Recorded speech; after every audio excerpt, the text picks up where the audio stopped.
Hello, people. Welcome back to the OCM Botcast. Let me adjust the mic a little bit. Hello. I hope you guys are doing great. I am your host, Chad Marco, and we are back with another episode of the OCM Botcast, episode 18 to be exact. Today's episode is called Living with the Crackhead. So last time on, the Night Walk? Well, no, not the last time. The episode before the previous episode of the Night Walk episode 6, is dark and hell is hot. I was talking about the legacy and the death of DMX and also drug addiction. And in that video, I mentioned that growing up, I lived with a stepfather who was addicted to cocaine. And I think I mentioned there that I was gonna talk about just different stories that I remember from growing up in that situation. And somebody had posted a comment that was like, I gotta hear those crack stories. So I was like, you know what, let's go ahead and get into that. So that's pretty much what today is going to be. Today I'm going to be talking about just the life and times of my crack addicted stepfather, who is no longer with us. Good riddance. But of course, not much going on with me. Same shit, different day. It seems like summer is right around the corner. Every day it seems like there are more and more bright sunny days, and I can't wait to really soak it up. I'm gonna do a lot of running. I'm gonna spend a lot of time. I'm gonna try to spend a lot of time outside this summer and just having fun. Try to eat better, work out more, make more music. The general self-improvement stuff. But no major news other than that. I had just dropped Keiko. I got some good reception on that. There was a point when I had my SoundCloud, I had premium, but I missed a payment for a month and I lost it, so I had to re-get it. So I just got premium again. That's why I haven't been uploading a lot of stuff up there, because it was full. The way SoundCloud works now is that you have a limited amount of space to upload music, and mine was sitting at about 98%. So I couldn't upload anything. So I pretty much have to stay on premium to be able to continue to upload stuff. But now that I got it, now I don't really have any excuse. Between the few Patreon supporters and donating plasma and whatnot, I got enough money to keep it going. So hopefully I can continue to upload a lot of stuff there, instead of having to rely completely on YouTube, because you guys know how YouTube is. Here today, going tomorrow. God damn, this shirt is tight, it's hot. We got some OC, we got some news, comments, thread of the day, the main topic, the usual stuff. And as always, make sure you guys hit the like button. And if you're new, subscribe if you like and dig and vibe with what I'm talking about. And I love it when you guys comment, because it makes me feel special, and I might get the chance to respond to you if you say something interesting. So let's get right into the news. But before I do that, let me sip some of this vitamin water. Sponsored by Vitamin Water. This shit does not taste good. It's like, I don't know. It's like weaker Gatorade. it's like the lesser version of Gatorade. No, that's Powerade. Never mind. Okay, so for the first bit of news here, we have to talk about Derek Chauvin found guilty.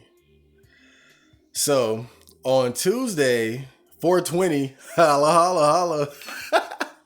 What a perfect day. Oh God, 420. Just the perfect timing. It's either going to be the destruction of America, or we all come together and get high as fuck. So on 420, 2021, the trial, which was to decide if Derek Chauvin was guilty of murder of George Floyd, finally came to a close, and Derek was found guilty of 2 counts of murder and 1 count of manslaughter. So I'm sure you guys know Derek was a police officer who was called to the scene after Mr. Floyd was suspected of using counterfeit money at a corner store. I saw the video, right? I saw the video of they had released a video of George Floyd in the convenience store. This dude went in the store. I don't know. Have they confirmed if the money was counterfeit or not? But what really make it suspicious to me, right? He was in there buying one banana. He went in there and got the cheapest thing and spent $20 on it. Come on, bro. Just come on, dog. I saw that shit. I was like, dude, that's way too obvious, dude. Like, buy like $5 worth of stuff if you really want to fly under the radar. This dude went in there and got a banana, which is gonna be like 25 cents, bruh. Come on, dog. And spending oh, come on, dog. They could have gave you the fucking banana. Anyway, this confrontation led to Derek pinning George down to the ground by pressing his knee down on his neck, even after George pleaded that he could not breathe. We all know how this went down. The whole thing was caught on camera, and it quickly went viral and sparked outrage all over the freaking globe. This wasn't just a local incident. It wasn't just America who was outraged about this. There were people in other countries. I mean, this was humongous. This was just, man.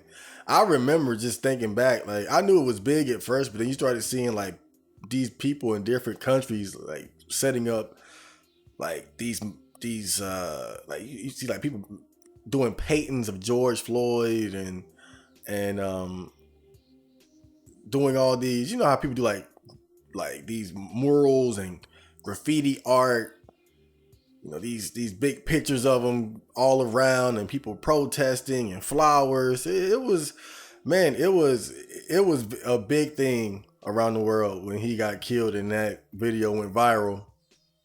So there was great concern over this trial because most people believed that if Derek was found guilty, it would have led to widespread riots like we have never seen before. It's kind of like we got World War One and then World War Two. This would have been World War Two to the Rodney King riots, which is World War One. It would have been crazy. I mean, some 2021 shit. Man, I mean, just imagine if we had smartphones back during the Rodney King riots. I know they got a lot of that stuff on film, but just imagine like the POV black guys running down the street with bats, breaking into stores and stealing shit. Like, yeah, we out here, motherfucker. We ain't get a lot of that. So I already gave my perspective on this before. After watching the video, the thing that always stood out to me was the lack of empathy that was shown towards George. Even if he was a criminal, he was treated like absolute trash before anything was proven. I mean, it's like he said he had COVID, whatever. He said he was claustrophobic. Oh, fuck it, throw him in the back of the cramp squad car. He said he couldn't breathe. Oh, really? Here's 10 minutes of my knee on your fucking neck. I mean, it's like they showed this guy no sympathy whatsoever. I mean, I also have to admit his behavior was rather erratic. I mean, he was obviously on some shit. I mean, he was like spazzing a little bit, but not necessarily violent. And I think that's the difference that you have to keep in mind. It's like he was definitely somewhat erratic, but he wasn't violent. But at the same time, it only takes a split second for a motherfucker to get violent and break your necks or knee your neck. So, but then you could also look at it from the cop's perspective, right? When you're a police officer, you're trained to do certain things.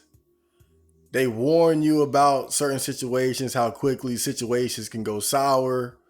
You know, you take your eyes off of someone and then boom, they got a gun and they're blowing your brains out.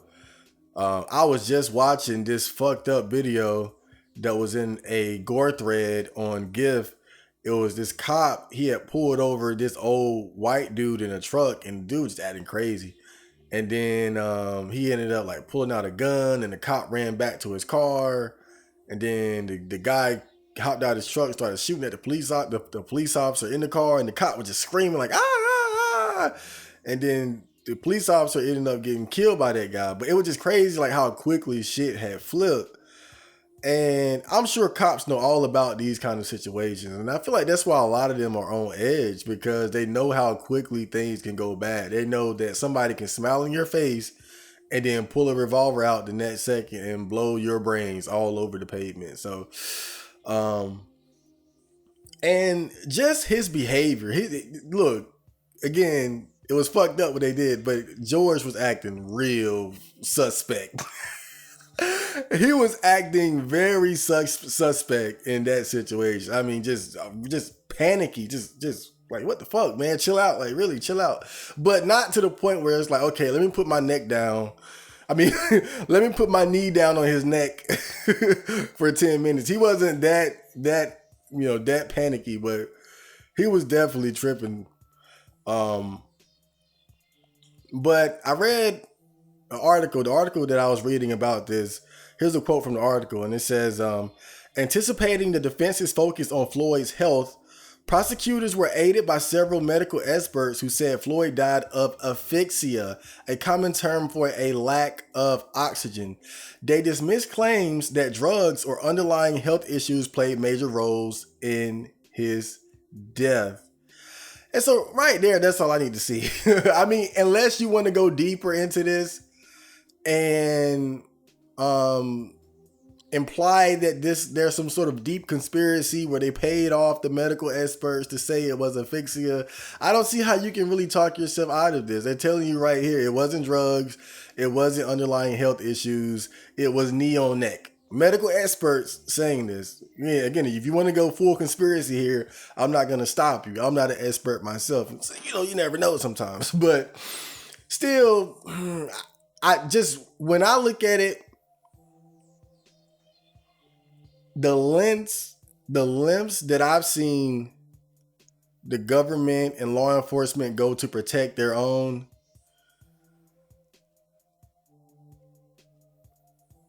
I don't see why that would be the case. Like, if anything, they would have tried to do everything they could to get Derek out of this situation, not the opposite. So that's why I can't really buy that conspiracy, because damn, man, cops really look out for each other. And then even better, the police chief spoke against his actions. The police chief. The top dog, the Goku of the police, who said that was bad. So it's bad. So, people might continue to say, it wasn't wrong or this or that. But again, I don't see how you can argue with that. So I'm okay with this verdict. You can't call it murder in the first degree, because there was no way he came with the intention to kill Floyd on camera, right? There's no way he woke up today and said, man, George Floyd, I'm getting his ass today. Or he got the call, or he seen him and made up his mind and was like, yeah, I'm getting this motherfucker today. Oh, you got it on camera? I don't give a shit. This is it. This is my opportunity. It's no way you can get him from first degree, because it was no way there was, even I don't believe that was premeditated. But he did display a high degree of negligence and abuse towards him that, in my eyes, obviously led to his death, which does deserve punishment. It's like if I was drunk driving and killed a family in a car wreck, it's like, okay, I fucked up. I didn't mean to kill him, but I can't be mad when I get 20 years or something, right? I can't be like, oh, why me? Like, I was drunk as fuck. I fucked up. He fucked up. He wasn't intoxicated, right?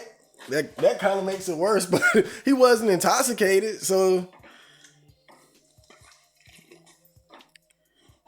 it's like, what excuse do you have? He's like, he just fucked up. It was a mistake. I believe it was a mistake.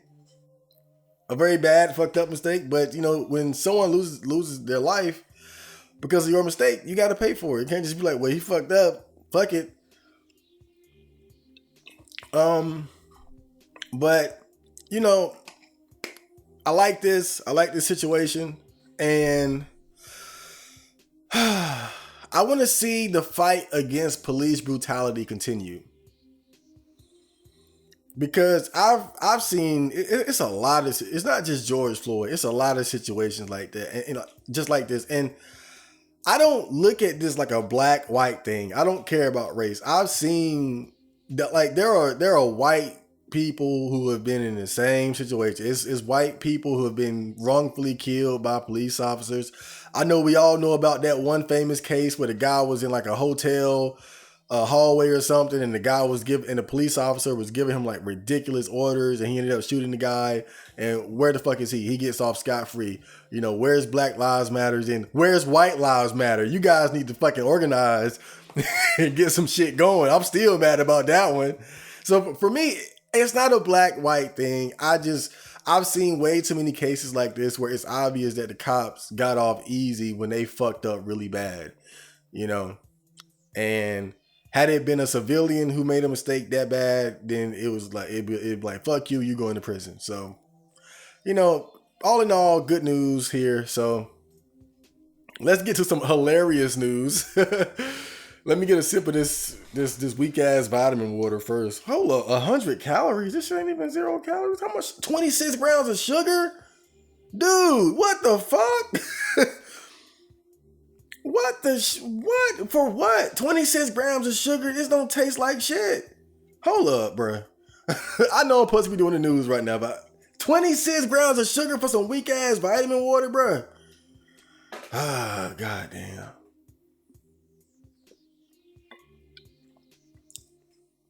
Bruh, 0 calorie Gatorade or Powerade got more taste than this shit.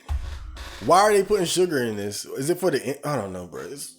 whatever. I'm getting distracted. That pissed me off. I didn't even realize that. Okay. Back into my mode. So, for the next piece of news, I have to talk about the Ep.018 pedophile scandal.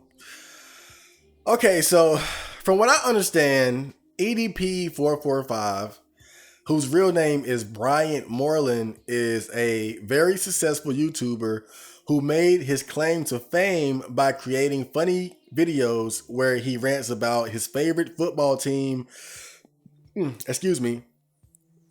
the Philadelphia Eagles, as well as just showcasing what it's like to be a fat black dude in real life. Just, you know, always talking about jacking off, issues with women, being fat, eating food, shitting, kind of like me. But at his peak, he had over 2 million subscribers and has even been featured on the semi-popular television show Taj.0. So I don't really know about this dude. I've only seen him in passing while browsing the sports board on 4chan. I've seen him posted a couple times, and from what before all this, whenever I would see him, even then I kind of got the gist that, okay, this is like some ranting sports fat black guy. I didn't think much of it, but I knew of him a little bit, but I wasn't necessarily a fan. In fact, not at all. So the big scandal surrounding this man is that a video was released by these guys who have taken it upon themselves to try to catch pedophiles, Chris Hansen style, although with a lot less class, but it's just as effective at embarrassing pedophiles and perverts, right? So the video that was released showed them confronting EDP-445, who was arriving at an apartment to meet a girl he believed was 13 years old. And based on the chat logs, it was obvious that he came there trying to fuck. Now the video runs almost an hour long and is pretty much just them laying out all the evidence they have against him and EDP confirming that he was trying to fuck a 13-year-old. I mean, he didn't even really try to fight it. He just kind of sat there. Whatever they laid out, he was like, yes, correct, correct, correct, correct. Just everything. I mean, once he got caught, I guess he knew it was over, and he just straight up, he submitted to the process and the interrogation. But man, talk about absolute humiliation. I mean, just, man. And I can only imagine what he felt on the inside. Because really, when you look at him on the outside, the surface, he was handling it pretty well. When he realized, oh shit, I got caught, he just kind of rolled with it. He tried to make some excuses here and there, but he was handling it pretty well until they mentioned that they were going to call the cops. When he saw the guy pick up the phone and start calling the police officers, he crumbled. He crumbled like some dry ass biscuits. I mean, just fell to pieces. So this was big. This was a big thing when it happened. It seems like everybody and their mama did a YouTube reaction video to it, and I don't blame you. I have watched Mad Thad's reaction to it. I thought that might be interesting because he went through something similar. He didn't get caught trying to fuck a 13-year-old, but he got caught with like real child pornography on his on a laptop or whatever, and ended up going to prison for it. And that was a whole big thing. And now he's trying to make his comeback. And he had talked about the low tier God reaction, and I watched that. I swear he had me bugging the whole time, bro. That's probably one of the best reaction videos. But everybody has been doing reaction videos to this shit because it's hilarious, bro. When you watch this shit, it's as sad as it is hilarious. And then on top of that, he lost like the whole. Excuse me if you hear like some rumbling. I'm typing on my laptop, which is on the table, which is connected to the mic. I want to check something real quick before I continue. Hope you guys don't mind, because I know that while this was going on, he was losing subscribers. He had 2.2 million, excuse me, before all this happened. And I'm trying to see how many he has now. I don't think he lost a lot, but I just want to see real quick before I continue. Just give me a second here. I'm right here on YouTube. I can check it real quick. Okay, so EDP.445. Okay.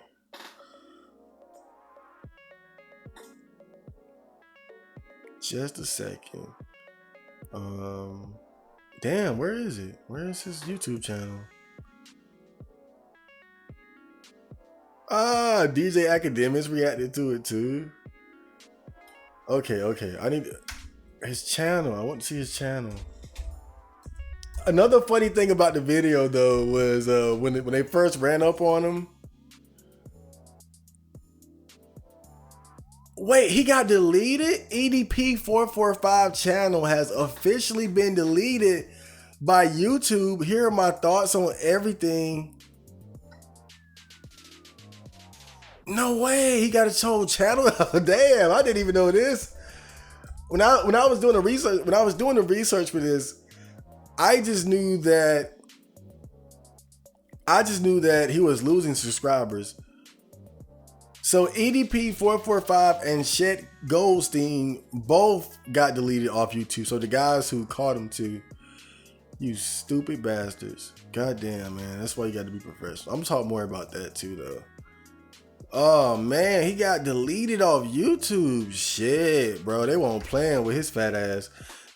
Damn. I thought like I was gonna check and it'll be at like 1.8 million or something. They straight deleted his shit. But goddamn. Finally, at least a decent reason for it. But even then though, damn, like that seemed kind of crazy. Like really? Really? I mean, hold up now. Think about that shit though, because all right, so he was about to do some pedophile shit. But does that really justify deleting his channel? I mean, think about it, right? He committed a crime, right? Let's say he committed a crime, okay?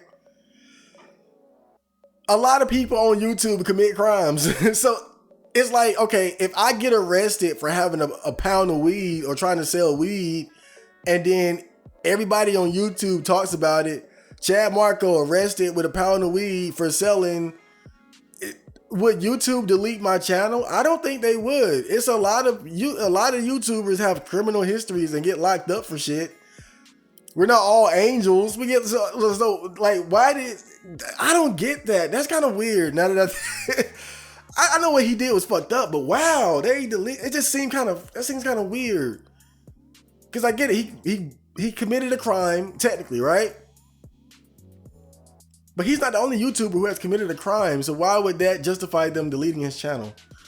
That's weird. I gotta make a thread about this because that kind of spins my brain around a little bit. Okay, but let's continue. So we have to talk about the obvious. This dude is big as hell. Big as hell. This a big motherfucker, bruh. This dude fat as hell, bruh. Hold up, bruh. Because it took me by surprise. Because, like I said, I've seen him on SP a couple of times. But I just saw like the upper part of his body. I knew he was a fat dude, but I thought he was like a regular fat dude. This dude is obese. I mean, when you look at this dude's body, it's just like, whoa.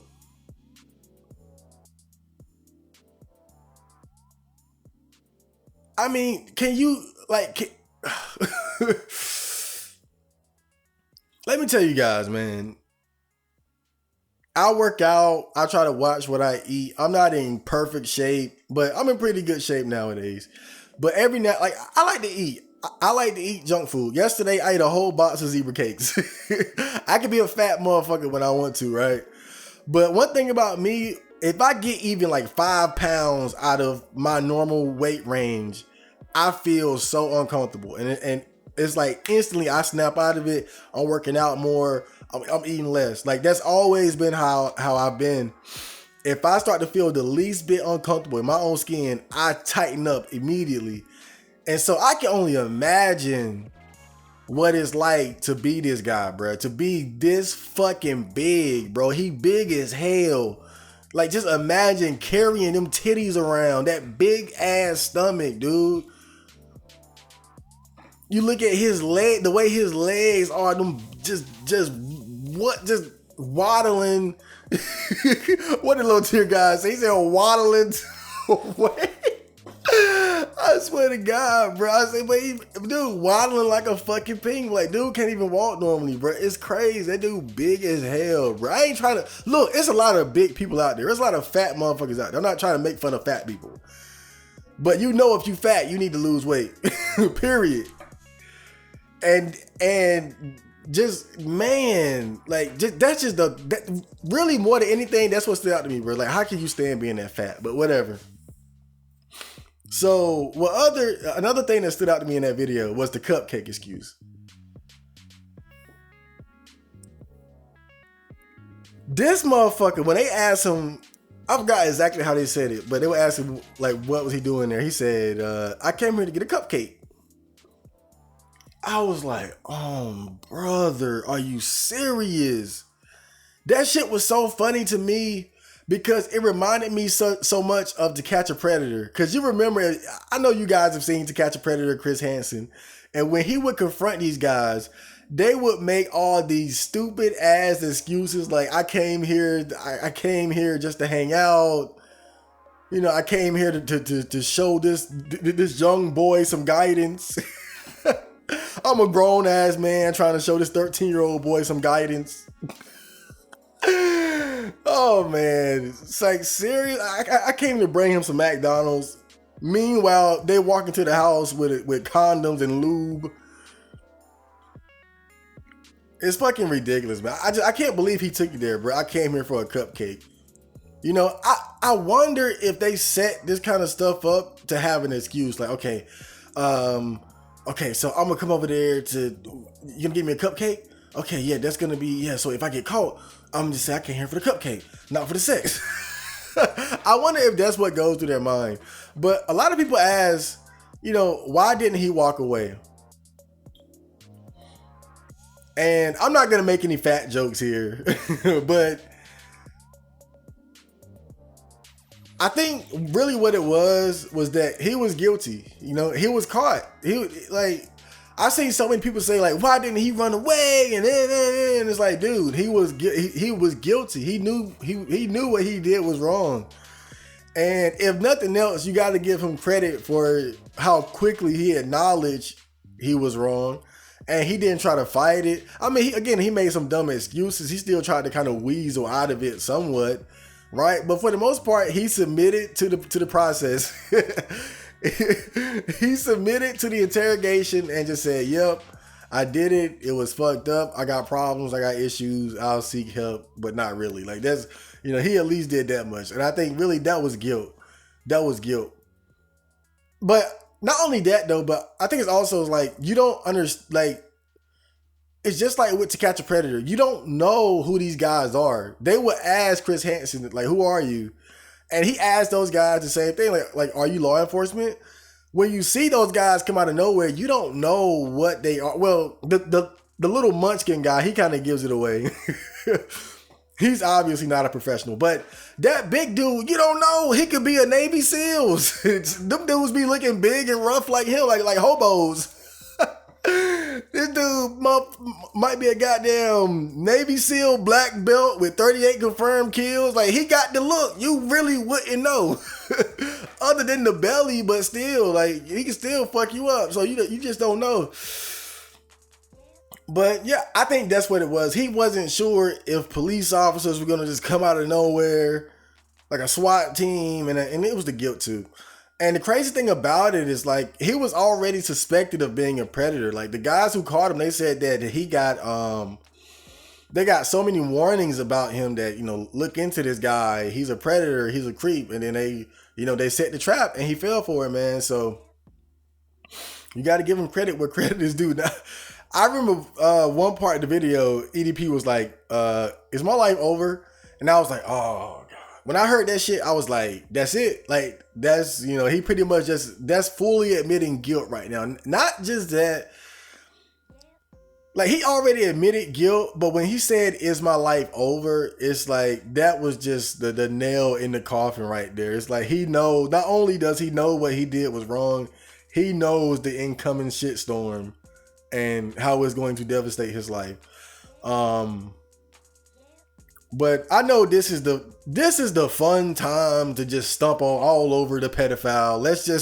Let's make fun of the fat, obese pedophile masturbator shitting in Chipotle guy. But for real talk, this dude need to be on suicide watch, bro. Like he's known for having straps and guns, going to the gun range. I mean, people have killed themselves for less. Give me a second. I'm gonna just make sure this shit is still recording. Okay, we're good. I got this bootleg ass equipment. You guys know how I roll, but we making it work. But yeah, man, this guy need to be on suicide watch. He need to be on a 24/7 surveillance. I don't think he's a danger to anyone else, but man, because if there was ever a reason to end hero, this is it. This is humiliation on a massive scale. I mean, you're not just in trouble. You're in trouble for one of the most like heinous crimes, like at least on a social level. Like most people would never forgive you for something like that. I mean, you might as well damn kill somebody. You might as well kill somebody in cold blood. And even then, like, there's plenty of rappers out here that don't caught bodies and shit, talking about killing people and motherfuckers don't give a shit. But you try to fuck a 13-year-old, man. I mean, you're stepping into unforgivable territory, man. And you look at the reactions to it, it's just like, and then on top of that, like one of his few friends made a video saying, "I cut ties with the guy." So it's like, damn, bro, like who he got left. But unfortunately, another aspect of this whole situation is that the guys who were conducting the sting operation were very unprofessional. It's just, they started off good, right? With the questions and they had the evidence and the chat logs, but then Then they started making little jokes and quips about his weight, and it's like, bro, that's not cool. Like, it's not like that's not like you supposed to be professional. You supposed to be like a fake ass Chris Hansen right now, bro. You telling fat jokes, like that's not cool. Like you really hurting your own product when you do shit like that. And then you got this the little dude just seemed like some 14-year-old that you brought just because, like, look, I'm just saying, right? If you're gonna do something like this, you can keep the little dude, right? But put him in a suit. It ain't gotta be a whole suit, but like some slacks, a button up, and a tie, a nice watch, maybe like one of those like suit vests and shit. Have him looking real professional. The big dude, he can kind of do what he want to, because he like the muscle. He might have to go in disguise and shit sometimes. I seen him like a construction vest on one time, so I ain't trying to mess up his shit. But look, I'm trying to help them out, because the problem with this was that even after the fact, they were so unprofessional that was almost as big as that was almost as newsworthy as EDP being caught trying to fuck a 13-year-old. But they got a good thing going, because people love to see pedophiles get exposed and humiliated. They got 20,000 new subs right after this shit happened, and now they're deleted because it turned out that they got caught. Like the main guy got, like, he went on like some racist rant, was saying nigger and whatnot. I should look more into that. That's probably some interesting shit too. I would love to see his excuse for that. But still, it's like, man, that's kind of what kind of fucks it up for me, is that the guys who did it, they were so unprofessional doing it. They did a good job as far as setting him up and humiliating him properly. Like, look, I'm not condoning humiliating pedophiles. I don't give a fuck, really. But look, you got to admit, they're good at humiliating pedophiles. Like Chris Hansen will be proud. But oh my bad, I punched the fuck out the mic right then, bro. Okay, so this is how I really feel about this shit, though, because we got to talk about, like, all right, why is this bad? Why is this bad? And I want to start off by saying, I believe that To Catch a Predator had an influence on me. Growing up, I watched a lot of To Catch a Predator. When I was like 13, 14, I used to binge watch that shit. I used to love watching some To Catch a Predator. I'd be playing my little PS2, and then on the other TV, I'd be watching TCAP, or I might be on the computer and then watching, I saw a lot of that shit. It was very entertaining. But one thing that show showed me was that society really hates pedophiles and people and men who try to have sex with underage kids. That show drilled that into my mind. And one thing I've heard people say is that there's like this pedo hysteria, right? And I do agree. There is kind of a pedo hysteria that kind of goes on now, where it's like, you'll see people who are like, oh, you're 30 and you would fuck a 18-year-old, you're a pedophile. Like that, to me, that's when it gets stupid. When people start saying dumb shit like that, oh, you're an old man and you would have sex with a female who's of legal age and fully mature in terms of her body and biologically ready to bear children, but you're a pedophile. Like, when people say shit like that, that's pedo hysteria. That's when people kind of take that and blow it out of proportion. Like, that's when people start being silly with it. Pedophilia is fucking kids. That's what pedophilia is. So, but I have to say, it's fucked up what he did. It's fucked up what he did, and he's a scumbag for that shit. Look, I can't. It's fucked up what he did, and he's a scumbag. It's fucked up. But why is it fucked up? It's easy to say, oh, fuck the pedophiles. Why? Because kids, like, right? Save the kids. But because I didn't want to just talk about this and join in on the fucking stomping of EDP. Like, oh, we got the pedophile. We got another one, guys. I didn't want to just jump in off that, right? I really took time to reflect on why is it bad to try to fuck a 13-year-old girl? What's really fucked up about that, right? So here's what my problem is with it, right? Sex is a very serious act that comes with significant consequences. We all know about the obvious ones like STDs and pregnancy, but another thing is that people rarely talk about how sex can be addictive, right? Lust and love, the pleasures of the flesh, these things can be very addictive to us. And I feel like when you're introducing a child to sex, it's very similar to introducing them to an addictive, potentially harmful substance like alcohol or cocaine. And not only that, you deprive them of the opportunity to mature and develop their own principles in regards to sex. You know, I look at myself, for example, and when I was a kid, I didn't care about fucking. I mean, no, I wanted to fuck. I'm just saying I didn't have no principles regarding fucking. You know, if some grown ass woman wanted to suck my little dick, I would have obliged. Like, hey, let's go. But now that I'm older and I understand how serious of an act sex is, and the consequences that can result from having sex and whatnot, I'm so happy that I managed to avoid having sex, because quite frankly, I was never ready to have sex, and I'm still not ready to have sex, even as a grown ass man.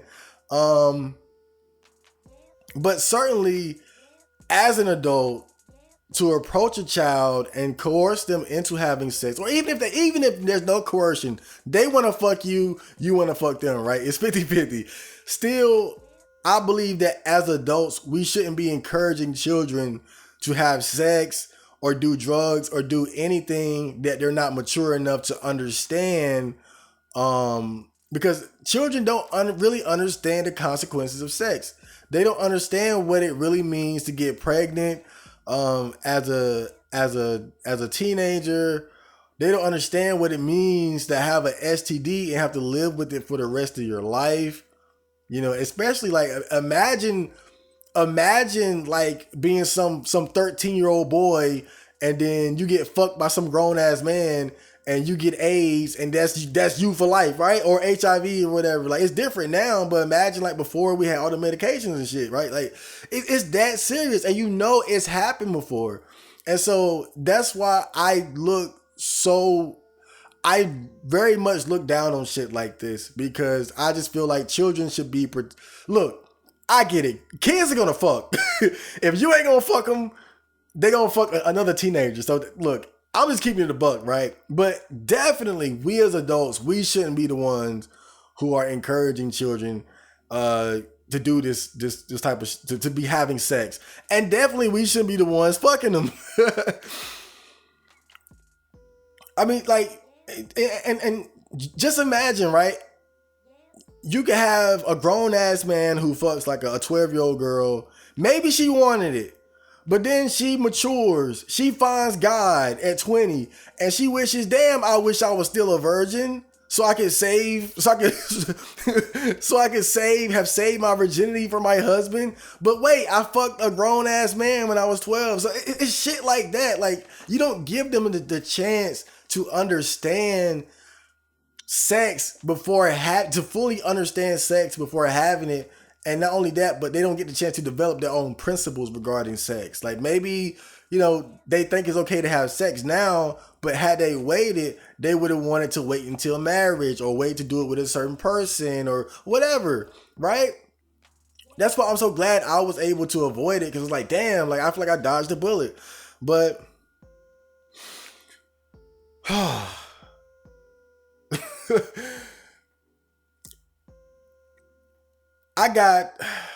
I know, I don't want to get too much into this, but I know there was one time when I strongly believe that there was a teenage girl in my neighborhood who was choosing me. And I had strong evidence to believe this. very strong, right? And you know, she was. I kind of seen her like kind of go from like a young teen to like pretty much an adult, right? But I can remember like at the peak of her like little slight flirtation and whatnot, I would always ignore the fuck out of her because obviously I'm not, I'm not about to go there. But keep this in mind though, bro. Like in my state, 16 is fair game. 16 is fair game. And while this was happening, she was 16, 17, right? And I still didn't do shit. I still, because me personally, even though I live in a 16 plus state, I still wouldn't go beneath 18, you know? And so that's why, knowing how old she was, I always ignored the fuck out of her. I remember one time I was going back home and I was going down, like I was about to hit like the main street and I seen her coming my way and I went through a back alley just to avoid that bitch. I was like, nah, bro. But that's just how I am. Like I don't fuck with that shit.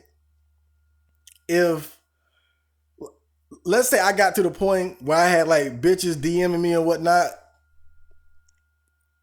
I would make sure to always ID them hoes. I ain't talking to no girls until they show me some ID. And you guys know on my Discord, I got 2 rules. No porn, no girls. No porn, no girls. Because girls, a lot of these girls who hopping around on Discord and shit, they're underage. And look, I'm going to keep it a buck. They're fucking sluts. They're whores. They're promiscuous. They're thoughts. I'm keeping it real. These girls, they will be 14, 15, 16, sending out nudes, getting dudes locked up. Hell no. That's why I don't, no girls, no porn on my Discord. And my Discord just be chill as fuck. But seriously, man, like y'all gotta be careful with that shit. I'm sure most of you guys, you know, y'all wouldn't do that shit anyway. But I'm just saying, be careful. Like if you, because we do a lot of stuff online now. And I think that, you know, if you're gonna do something online, or you're gonna be dating online, always ID the girl. Always. Don't talk, no sex talk, no titties, no ass, no porn talk, no talk till you see an ID. Period. I'm telling you guys. So, excuse me. God damn. That was the news. Sorry I took so long on the EDP scandal, but damn, that was some big shit. We had to go in on that one. So next we're gonna have a little bit of OC, and then we're gonna get to the main topic, living with a crackhead. So stay tuned.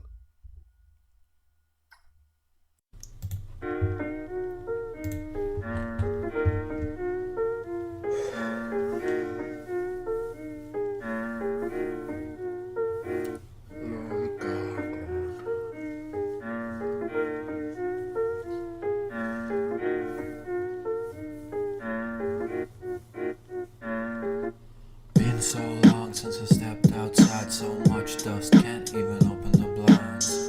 Looks like the internet's run dry. Let's take a spin of my crooked mind.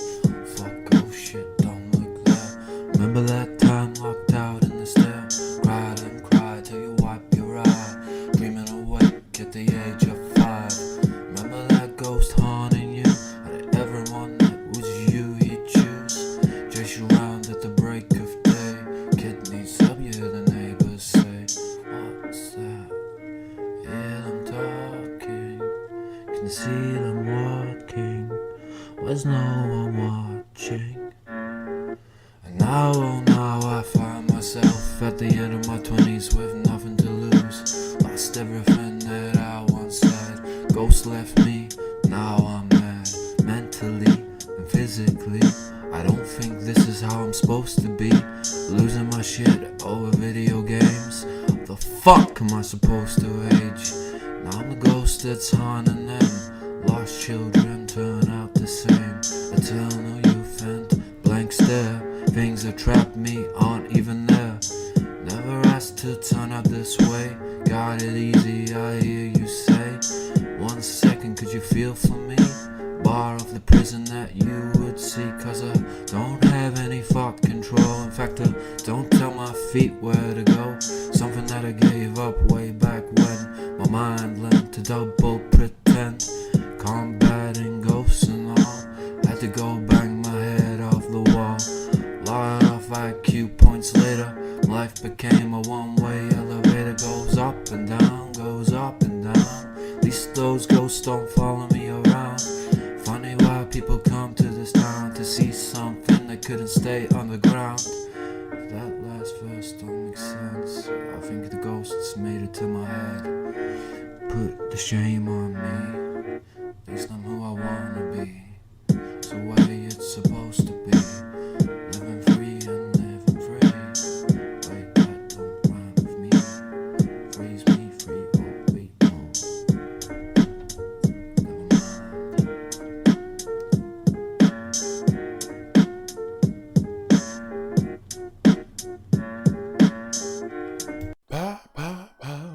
Okay, so that was Ghost by some dude I found in the creative thread. I forgot what his YouTube channel is. I'll try to sneak it in there in post-production. So it seemed like he recorded it. It seemed like he had the beat playing on a stereo and then recorded it with like a laptop microphone or something. The quality wasn't great. It was a nice beat, but the quality wasn't good. And he didn't really have much energy in his delivery. If he recorded it, not professionally, but you know, the right way into a good mic in a program, edited it with the beat and all that, and did it with more energy, I could see that being a pretty decent song. I think if he wrote those lyrics, you know, then he's already about a quarter of the way there. They weren't bad lyrics. Seems like he was on some sad boy shit. You know, I'll give it a 2 out of 5 for potential, but he needs to up his production game as far as like the quality of his songs, because nobody's gonna want to listen to a song and again you're just rapping to a beat that's playing in the stereo in the background. I had a friend who used to always do that shit. He would do freestyles and he would just like he would play a beat in the like just in the room and then record himself freestyling to it. It was just the stupidest shit. And even crazier, sometimes he would play a song, but like a whole song, not the instrumental, but a regular song, and still try to rap over it on video. Oh god, like this dude was slow as hell, bro. But whatever, man. Let's get to the main topic. Let me sip some of this weak ass goddamn vitamin water. 26 grams of sugar? You serious? How much sodium's in this shit? 0? No sodium? You know I gotta watch my figure. Okay, so time for the main topic: living with a crackhead. This is gonna be a fun one. So let's get started. For the better part of my childhood, I lived with my mom, my sister, my half brother, and stepdad. Stepdad, who happened to be addicted to crack cocaine. I'm sure I don't have to tell you guys what crack cocaine is. It's a very addictive drug that hit the streets in the 80s. It's ruined a lot of lives. It's highly addictive. The word, from what I understand, crack, the thing about it, it gets you high, but it only lasts about 15 to 20 minutes. So it's like it's an extreme high, but it's very short-lived. It's a very short high, but it's very strong as well. So you end up just buying it and buying it and smoking it and smoking it and buying it and buying it because it's so strong and so potent, but it doesn't last very long. So you might smoke up a bunch of rocks in a few hours and then you need some more. So the various stories I'm about to tell are about my crackhead stepfather, who we will be referring to as Dennis. So I can first remember meeting Dennis around the time I was about in the first or second grade. That was around the time my mom started bringing him around the house. Now, I didn't think much of it at first. He just kind of started showing up out of nowhere, and I didn't really have a firm understanding of relationships between men and women at that time. So to me, he was just some dude. Even weirder, even weirder is that out of fucking nowhere, he and my mom ended up married. I have no idea where that came from. Now, at first, their relationship was pretty uneventful, at least from what I can tell. Because you know, as a child, when you did like when you have a single mother and a new boyfriend or whatever, they tend to shield the child from the boyfriend, at least at first, while they're getting to know each other and fucking like crazy. So,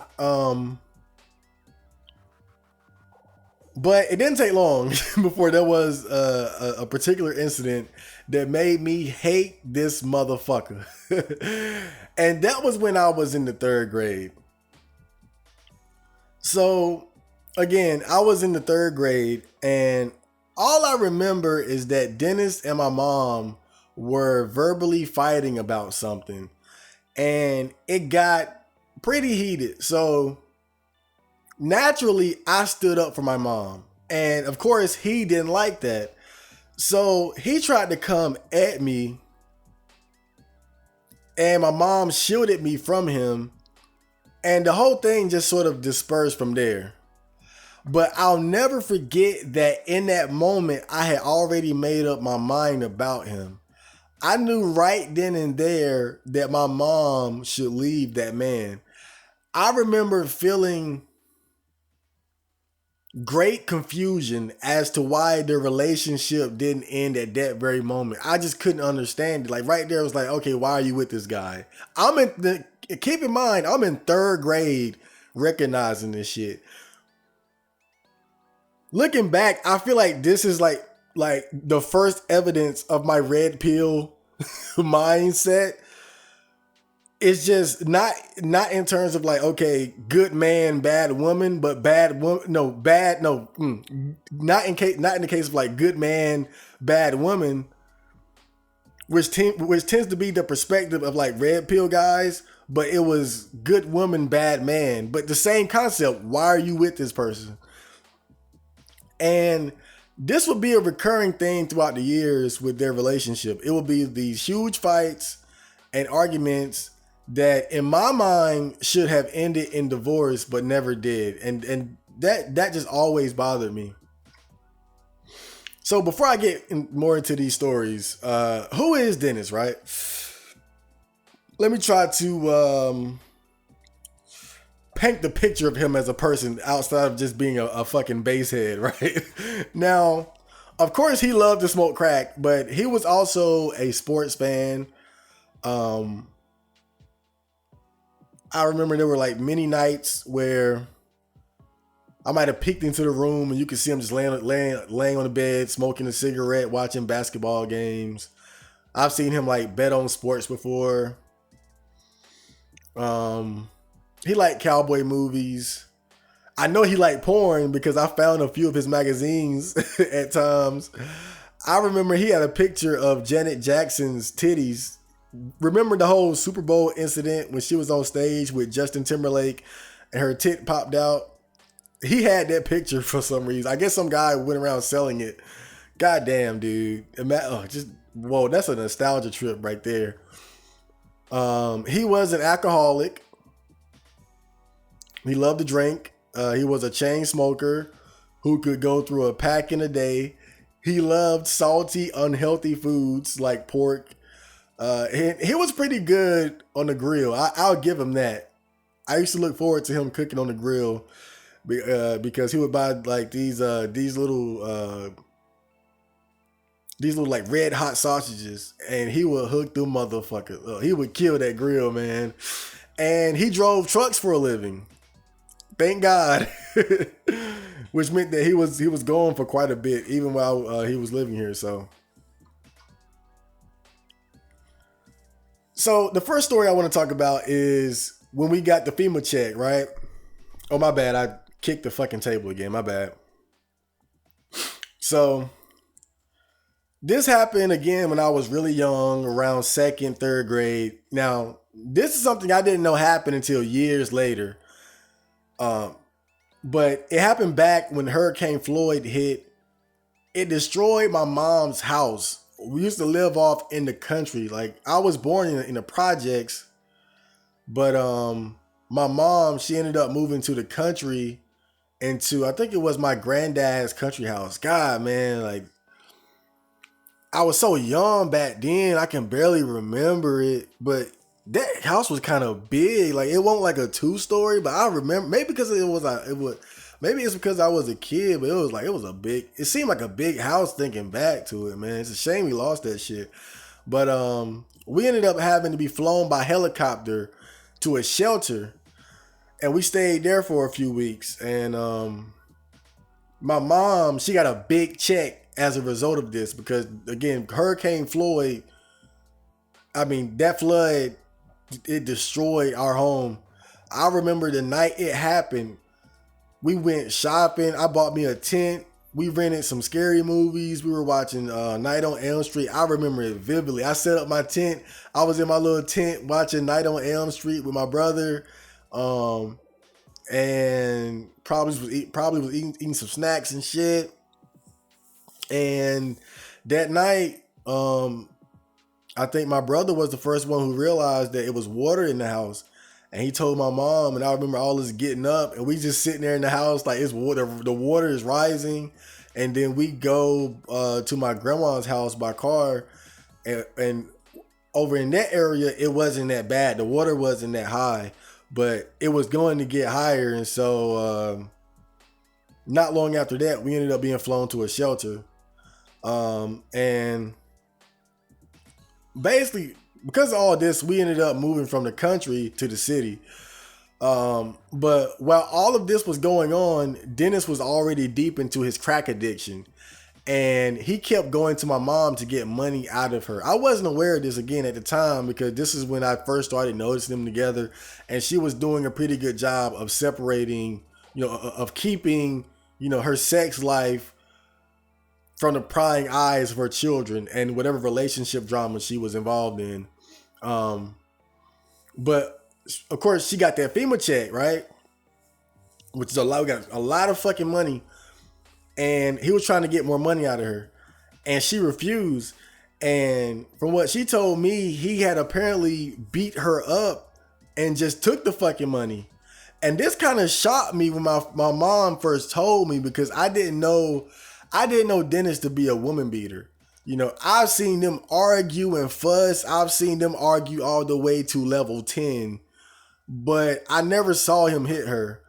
And by the time I heard of this, the Dennis saga was already over. But I'm kind of glad I didn't know, because I don't know what I would have done if I knew this while he was still around, because I couldn't tolerate being around him knowing that he crossed that line. I'm glad that she ain't tell me till a year, because I can't even like how can I look? I can't even pretend like you beat my mom up. I got to do something. I'm a kid. Maybe I can't fight you, but I got to do something. There's no way I can sit in this house knowing you beat my mom up. So, but right there, like, we're early into this, and you're seeing how much of a fucking scumbag this guy is. And there were a lot of arguments, and a lot of people, they have issues with the cops, but I love the cops. Say what you want about police officers, but they came to our rescue quite a few times during the Dennis saga. There were a couple of arguments that escalated to the point where law enforcement had to be called, And it rarely led to anything other than my mom and Dennis separating temporarily. But I remember one time in particular, Dennis ended up getting locked up after the police were called. We thought we had a moment of relief. We thought, okay, we get a breather from this madness. Come to find out, Dennis's mom had bailed him out and he came right back to our house. And we were like, God damn. So the main issue here though was that they were married and he had his name on the house as well. So without some super serious violent act being committed, there really wasn't much the police could do. But that particular one just always stood out to me because I remember how upset my mom was because his mom had bailed him out. And it's like, bitch, you ain't got to deal with the motherfucker. We do. You bail him out, he comes back here and he's fucking with us. Like, he's causing hell in our home. But just going back to the red pill shit that I was talking about earlier, though, is like, it seemed like so many guys, they get red pilled through, like, they see what women do to men. With me, it was seeing what men do to women, really. Like, seeing what Dennis, like, the relationship between my mom and Dennis, I saw, like, some of these, like, early red pill do's and don'ts. And, like, in particular, how her biggest issue was, one, she was married to the guy, don't get married. And two, both of their names were on the house. So no matter how crazy he was acting, we couldn't kick him out because his name was on the house. And, you know, we always talk about this sort of stuff from the male perspective, but women go through this shit as well, you know, and that's why I don't like when I see stuff like female dating strategies and all that, I'm like, yes, do it, because really everybody needs to know this stuff. It's a power struggle and you better make sure that you're the one in control of everything, whether you're a man or a woman. But here's a funny one right here though. So I wake up one morning, right? Again, this is still me as a kid. I'm probably elementary school, middle school, whatever. So I wake up one morning and my mom informs us that Dennis got shot. And I'm like, what the fuck? Is it Christmas? Yay! I'm like, yeah, he got shot where? In the head?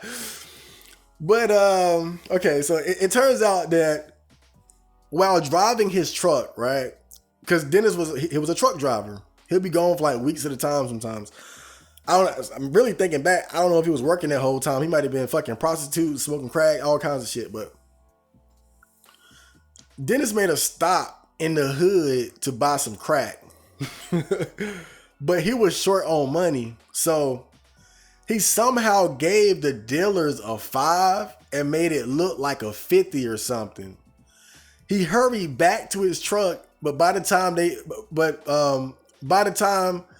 that he got there, they already knew what he did and they chased after him and they started firing into the truck. Now, unfortunately, he only got shot in the leg and he quickly recovered. But what pissed me off about this shit was the concern my mom and sister showed for this son of a bitch. Let me tell you something, bro.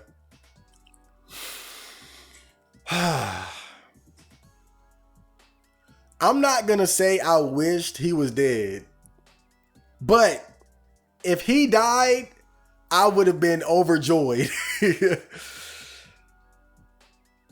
I don't remember even, again, I don't remember the thought even crossing my mind, like, I hope he dead. It was, if he dead, yes. Oh, he dead? Yes. Thumbs up. Peace signs. Celebration. Fuck that nigga. But it bothered me because we all shared these bad experiences with him. And y'all females showing sympathy. And I remember me and my brother, we didn't give one fuck. We looked at each other like halfway smiling and shit. We ain't give a fuck, man. But I mean, I try not to generalize, but in situations like this, you see female nature in action. You see the men recognizing that it's good if he's dead. We're better off if he's like damn, fuck that nigga. And the female's like, okay, well, he raised hell, he beat me, he stole money, but I did not that oh God, I will never understand women sometimes. And he did all kinds of just crazy shit. Just so much just off the wall crackhead, crack fiend shit. I know there was one time my mom's black van had disappeared without a trace, along with Dennis. But he was a truck driver, so you never know, right? We had no idea where they were. So I'm riding back on the school bus, and we passed by the hood area. I mean, the hood area, not the hood area, the hood. Y'all, if y'all know what I'm talking about, the hood, right? And I see my mom's black van parked outside a grocery store. So I go home and I tell my mom, and then she goes to pick it up, right? And it turns out that Dennis was fiending for crack so bad that he went in that store to steal meat that he could sell or barter for rocks. And he got caught. This dude got caught stealing meat out the hood store, trying to sell it for crack, bro. This nigga was sitting in jail over stealing meat. And stealing was something that Dennis would regularly do to support his habit. I remember he had this one trucking gig, and he had, from what I understand, it was a load full of alcohol or beer. I think it was like cans of beer or something. And he went around selling the beer out the truck so he could buy more crack. And this was one of the more serious crimes that he committed, as far as like I know. You know, they've trusted you with, you know, this merchandise to transport, and you're selling it out the back of the fucking truck. But I think he ended up getting away with it because they couldn't prove that he did it, so they just ended up firing him. And he was still out the house. It's like, how you gonna steal out your own house? How you gonna steal out your own house? But he found a way. I think what happened was, I think it was one time, right? My brother, he got sick, and so we all went to the hospital. And when we came back, my brother's TV was straight gone. That motherfucker poof. David Blaine done disappeared that shit. And at the time, we had came to the conclusion that someone had broke in and stole it. But looking back, we realized that it had to be Dennis, because if someone broke in, they would have taken more than one TV, right? And I forgot where Dennis was at this time. Again, truck driver and crack fiend, so you can't nail this motherfucker down. Like sometimes he'll be in a room for a month, and then he'll be gone for 2 weeks. And then he'd be in a room for like 3 days straight, and he'd be gone for a month. Like that's how he was, just crazy. But it had to be him. Like looking back, we were like, oh, somebody broke into the house and stole our brother TV, and it was like, nah, like Dennis stole that shit and sold it for crack. If someone got that far, they taking more than one TV. You know, he was just trying to be conservative and take one thing to get a crack hit. How does that work though? Imagine being the crack dealer and the guy shows up with a big ass TV. Like this is before flat screens, mind you. This ain't a flat screen that he just like a little fucking 20, 30 pound. Well, what how much these goddamn things weigh? About 20 pounds? A little 20-pound flat screen, just lift it up real quick. You can carry that shit in one arm under your shoulder, just like a briefcase. No, this was like a whole like big ass what CRT, what they call that shit? The big brick box ass TV that weighed about 60 pounds, 60, 70. So them motherfuckers 80 them motherfuckers get heavy, bro. This was a big TV. Just imagine this dude coming up to the crack house with a big ass TV. Like, yeah, how much rock can I get for this? Like, damn, dude, no chill. And I vaguely remember Dennis buying a grill or something while he was in one of his sober periods, because to give him some credit, he would try to get clean every now and then, right? He would go through these little like periods where it's like, I'm sober now. I don't know how much of that was manipulation, because this often came after a big fight and my mom like talking the talk of wanting to leave him and stuff. And so it's like, what else can you do except go to rehab? Like, I think he'd been to rehab before and shit like that, but of course none of that ever worked out. So, you know, this was during like a little like a fucking sober week or something, and he ended up turning around and selling it for crack in no time. Bought a grill and within like a week sold it for crack. That shit was gone. Let me sip this weak ass vitamin water. 26 grams of sugar. I can't believe it. And I think my mom though, she went through the worst shit with him as far as stealing. She always had to hide her purse in the weirdest places. And one time she had locked her purse in her car, and Dennis broke the window out just to get to it. She would always have to hide shit. Like I can't even, man, she had to hide her money and stuff in all kinds of places. But I remember that when the fucking window being busted out and shit, that crack do something to you, bro. And, you know, it was a couple times where me and him got into it directly, and it never got physical because, quite frankly, I ain't about to get knocked out by a grown ass man. You know, if it got to that point, I would run off. You know, like Michael Jackson in the Jackson Family movie, talk shit, run off. That was me. And I would go to like a friend's house or something. And I know one time I had been at my friend's house all day waiting for my mom to come home, because me and Dennis got into it when I had just got home from school. And so I ended up going to my friend's house. So she finally came and got me, and the parents of my friend could tell that there was some friction between me and my mom.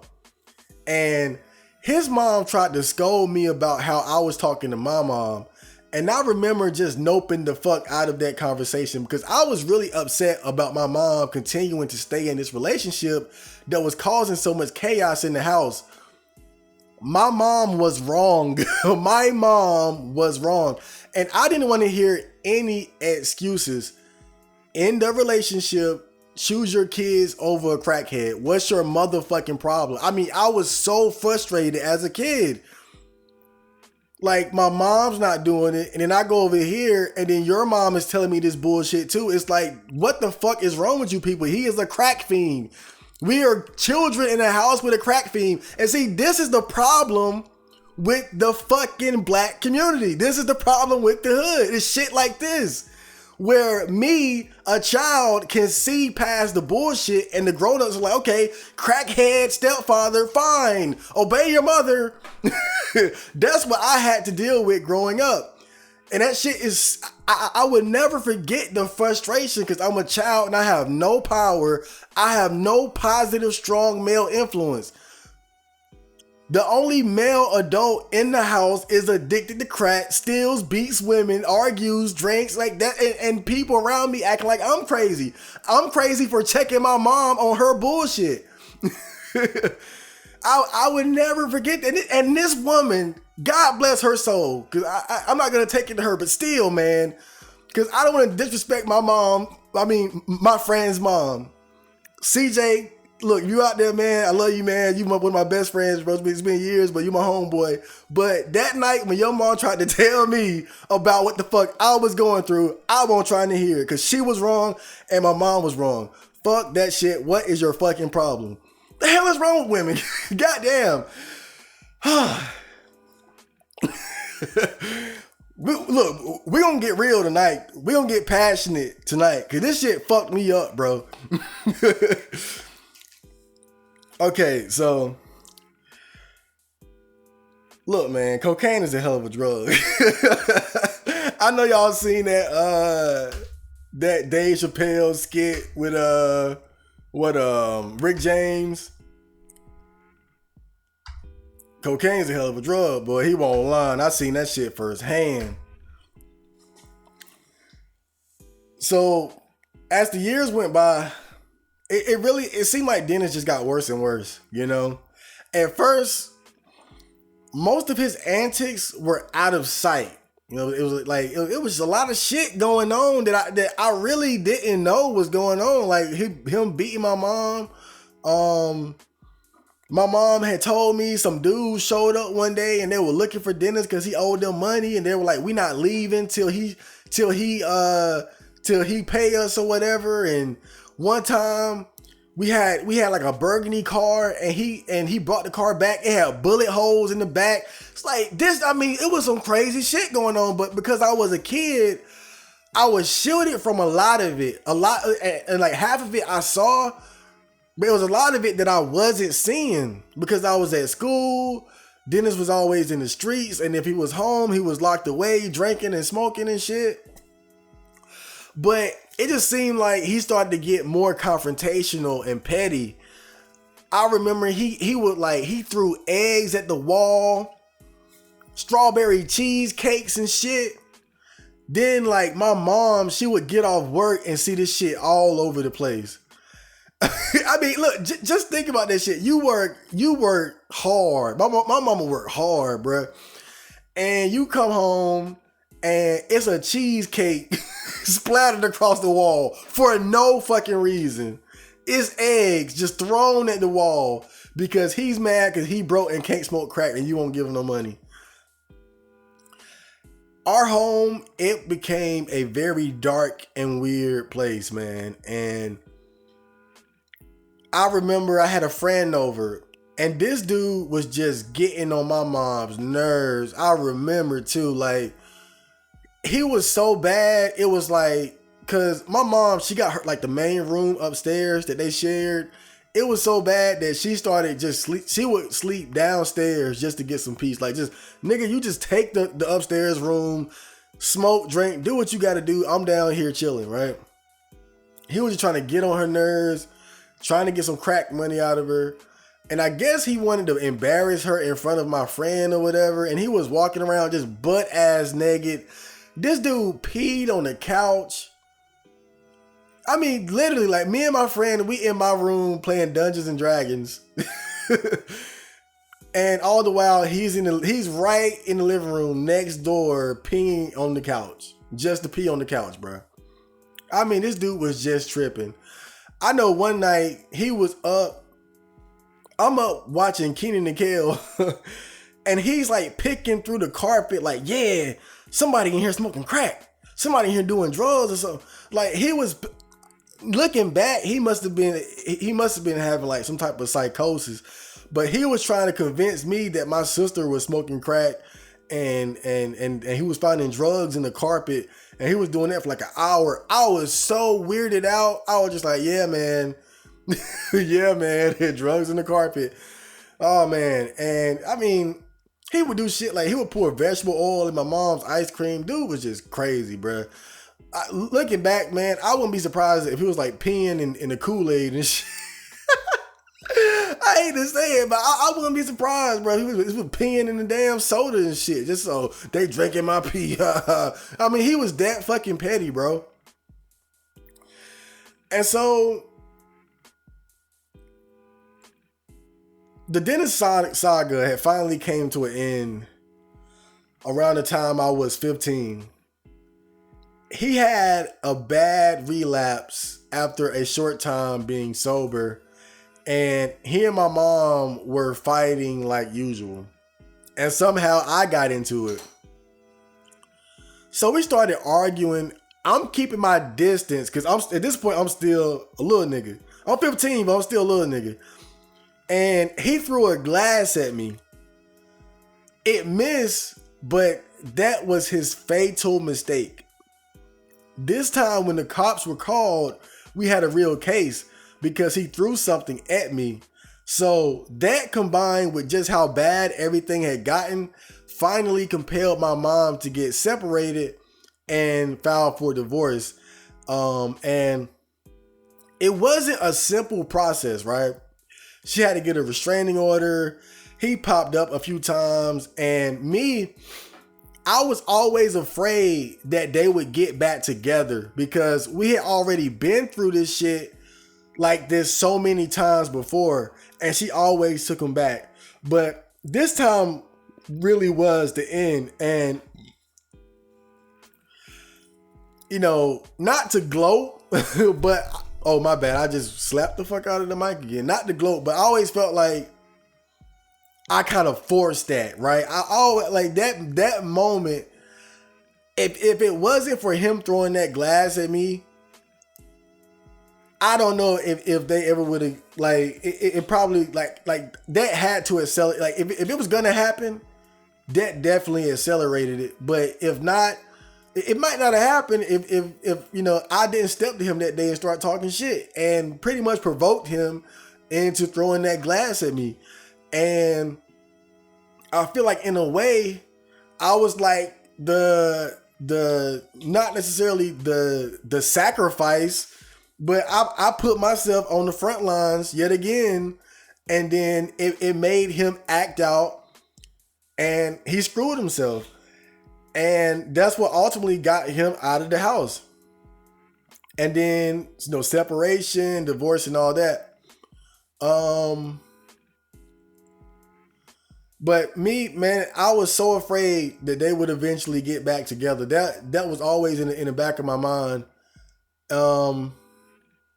But that was pretty much it as far as like our relationship with him. But after Dennis and my mom got separated, he went to live with his mom. And from what I understand, he hated it there because his stepdad used to beat his mom. And he was just a mean old fart from what I heard. So now Dennis is with his mom and his stepdad, and he hates his stepdad. Is that irony? But I don't know exactly what happened, but Dennis snapped while he was over there. And he beat his stepdad in the head with a garden hoe, robbed him, and ran off. And then word got back to us about this, and I just felt so relieved because I could tell he was getting worse. I mean, dude, it was really getting worse. The house had such a dark energy, such a demon. Like it was like we were living with a demon. Literally just living with a demon. And who knows if he would have gotten that violent with one of us if given enough time. Because again, this happened like right after he got kicked out the house. This was like months later, maybe a year later. And we saw him just progressively getting worse while we were with him. And I just knew this was it for him. They like, okay, you beat an old man in the head with a garden hose, you going to prison, bro. They ended up finding him in a crack house because he had ran off and you know, he robbed the dude, so he took the money and went to a crack house. So surprise, surprise there. But the amazing thing is that Dennis's mom convinced the stepdad not to press charges. So nothing ever came of it. I mean, the luck of this motherfucker. The luck of this motherfucker. God damn, dude. Beat an old man in the head with a garden hoe and get off scot-free. But his story would still come to an abrupt end shortly after.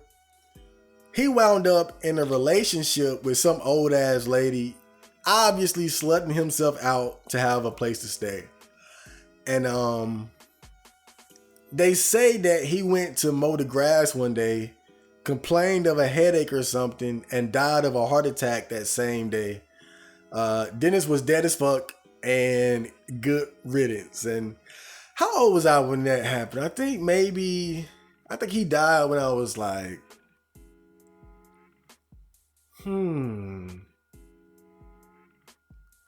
I might have been about 17, 18. It was somewhere around there, 17, 18. By that point, he was already long gone and living with his old lady and died of a heart attack. So that's it. That was the end of Dennis.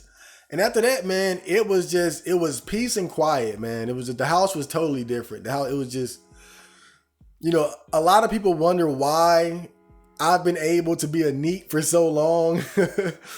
And you got to understand the perspective of my mom. My mom, like, her life was just so chaotic with that man. You wouldn't believe it.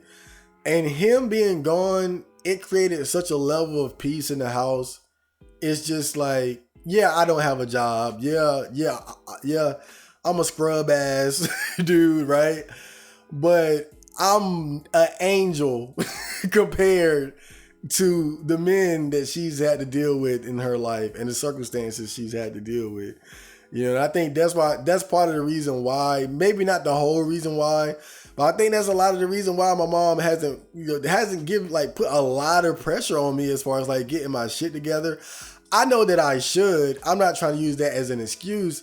I'm just like, but that's always been what I thought was the reason why my mom has been so lax with me. It's just that the peace that we experienced after Dennis was gone was unbelievable. Unbelievable peace. It was like we won. Like it was just like that. Like, who gives a fuck about a job? Fuck a job. Dennis gone. that was really how it was, And I think my mom now, she's at the point in her life where she appreciates peace more than anything else. I think she kind of, she might get a groove back every now and then, right? But since then, she hasn't had anything serious with another man. And she tells me straight up, like, she ain't even trying to hear it. She ain't even trying to, like, she says that she got dudes trying to talk to her now, and she just ignores them because she knows that at her age, most of the men who are single, they single for a reason. They got drug problems, they got health issues, they got kids, they got wives. It's just, it's sad. In fact, I'm not even gonna say it's sad, but it's unfortunate that nowadays, especially at her age, you're better off being alone because the options that are there, it's just a bunch of scrub ass, bummy ass, like, guys with issues just trying to find somewhere to lay their head at. So she really hasn't been in any like serious relationship since then. Maybe when I get the fuck out, she'll start doing it, maybe. But so, in conclusion, but man, it was such a relief after he was gone, man. Just so peaceful, man. And I was really worried, dude. I was worried even after we got him out the house, man. I just remember thinking, like, this dude might come seeking revenge, wanting to kill us, break into the house. Like, I was really worried. That's why, man, when I found out he died, I'm not gonna lie, bro. I felt nothing but relief. And say what you want, I'm gonna keep it 100%. I'm gonna give you my heart and my soul and my consciousness. This is how I feel. Fuck him. Fuck Dennis.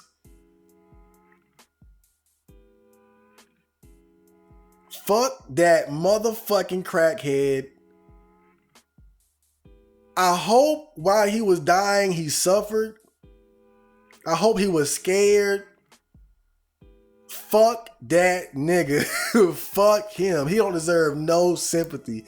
He was a monster. He was a beast. He was a demon. He was a degenerate. He was an asshole. He was a dope fiend.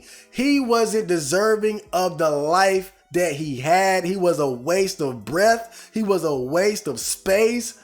He didn't deserve to be called a man. He was trash. He was garbage. He was absolute filth, scum of the earth. I've seen cockroaches who were more endearing to me than him. Fuck him all the way, and I mean it with everything that I am. Fuck him in life. Fuck him in death. Fuck Dennis. Fuck Dennis. I should make a song. Fuck Dennis. Fuck, like, cause seriously, like, fuck that nigga. You guys just don't know. Fuck that nigga. I hate that motherfucker to death. Shit. Awful. Just an awful person. Some people might hear this and say, oh, you don't talk about the dead. Fuck that nigga. Him being dead don't mean shit. If you were a degenerate, dope fiend, monster, asshole, woman beater while you were alive, how does being dead rid you of your crimes and your sins? I don't get it. Fuck that nigga, bruh. He's better off. The world is better off without him.